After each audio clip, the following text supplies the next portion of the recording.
বিশেষ করে মালিকরা শ্রমিকদেরকে আমরা যাই আয় হয় তার থেকে ঈদ বোনাস সহ অন্যান্য বাধা দিয়ে আমরা চেষ্টা করি আমাদের শ্রমিক ভাইদের মুখে হাসি ফুটিয়ে রাখতে। মালিকরা ওয়ান ওয়ে টিকিট হয়ে যায়, যাওয়ার সময় যাত্রী পায়, আসার সময় থাকে না। অনুরূপভাবে ঈদের পরও আসার সময় যাত্রী থাকে, যাওয়ার সময় থাকে না। আমরা শুধু তেল খরচ এবং গাড়ির মেনটেন্স খরচ দিয়ে লোকসানে থেকেও আমরা এই দায়িত্বটুকু পালন করি, কারণ এটা আমাদের কর্তব্য এবং দায়িত্ব। তো সেই ক্ষেত্রে এক দুইজন বা কেউ যদি কোনো শ্রমিক বা মালিক জড়িত হয়ে এই কাজটি করেন, আমাদের সকলের ঘাড়ে সেই বদনামটুকু আসবে। আমি আগাম সাবধানতা অবলম্বন করলাম। এ ব্যাপারে আমরা কঠোর আইনগতভাবে তাদের রোড পারমিট বাতিল সহ ওই গাড়ি এবং ওই শ্রমিক যাতে কর্ম থেকে বিরতি হয় এবং মালিকের গাড়ি যাতে না চলতে পারে, এই কাজটুকু আমরা সরকার পক্ষ থেকে করব। আপনি আগাম সতর্কবাণী দিলেন। ঊর্ধ্বতন কর্মকর্তাদের সমন্বয় সভায় গৃহীত সিদ্ধান্ত অতীতের যে কোনো সময়ের তুলনায় এক নিরাপদ ব্যতিক্রম ঈদ যাত্রার আয়োজন করা হবে। বিশৃঙ্খলা এবং অরাজকতা দেশের মর্যাদা হানি করে, যার কুফল বাংলাদেশের সব মানুষের উপরে এসে পড়তায়। আমরা এবার একটা ব্যতিক্রম ঈদের আয়োজন করার জন্যেই সংশ্লিষ্ট সবাই মাঠ পর্যায়ে কাজ করে, পুলিশ, মালিক, শ্রমিক, সাংবাদিকেরা এবং পথচারী জনগণ, তারা মিলিতভাবে একটা ব্যতিক্রম ঈদ যাত্রার আয়োজন করার জন্য ধারাবাহিক কর্মসূচি চলছে।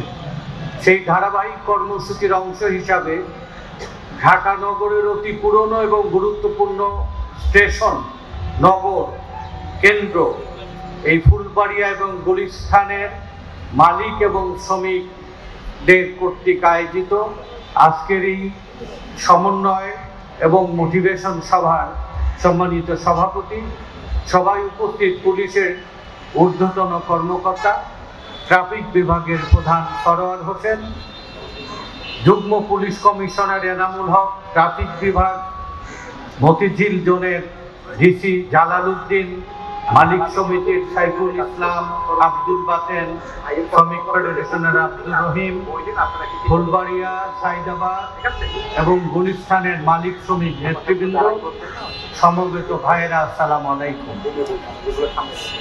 আমরা এই সভাটা আয়োজন করার একটা সুফল যেন মালিক, শ্রমিক, পথচারী এবং আমরা সবাই তার অংশীদার হতে পারি, এবং এই ভালো সুফলটা যেন আমরা যে তৈরি হলো তার পিছনে আমাদের অবদানটা যেন আমরা স্বীকৃতি পাই, এই সভাগুলো করার উদ্দেশ্য। একজন পুলিশ কর্মকর্তা তার সমস্ত বাহিনীকে নির্দেশ দিলেই তো তার বাস্তবায়ন হয়ে যায়। মালিক সমিতি নির্দেশ দিলে, শ্রমিক ফেডারেশন নির্দেশ দিলে তার সমস্ত ইউনিট কাজ করে। কিন্তু যে সিদ্ধান্তটা তৃণমূল পর্যায়ে, জনগণ পর্যায়ে একমত হয়, সেই সিদ্ধান্ত বাস্তবায়ন সহজ হয়ে যায়। অতীতে আমরা ঈদ মানে এক জনদুর্ভোগ দেখেছি। অনেক টার্মিনালে, ফেরিঘাটে, রেল স্টেশনে এবং পথে যানজট এবং বিড়ম্বনার কারণে গন্তব্যে পৌঁছাতে পারিনি। নারী পুরুষ নির্বিশেষে পথে তাদের উদযাপন করতে হয়েছে। আমরা যে এক মাস আজকে তপস্যা করছি, আমরা উদয়ন্ত অভুক্ত থেকে আল্লাহর সন্তুষ্টির জন্য আমরা রোজা পালন করছি। আল্লাহ পাকের শ্রেষ্ঠ নিয়ামত এবং আশরাফুল মখলুকাত মানুষ সৃষ্টি করার পর আল্লাহ তারই ঘোষণা দিয়েছিলেন।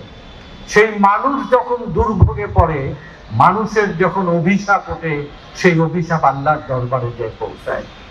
বাংলাদেশে প্রায় 1 কোটি মানুষ, 30 লক্ষ পরিবারের সদস্যরা ঈদে তার পরিবার পরিজনের সাথে ঈদের আনন্দ ভাগাভাগি করার জন্য যায় এবং তারা আবার ঢাকায় ফিরে আসে। সিয়াম সাধনা করে আমরা যে আল্লাহর সন্তুষ্টি আদায় করার জন্য আমরা হৃদয়ন্ত অভুক্ত থাকি। আমরা এবার এই ব্যতিক্রম একটা সিদ্ধান্ত নিয়েছি যে আমরা ঈদ যাত্রাটা নির্বিঘ্ন করাটাও আমাদের ইবাদতের অংশ হবে।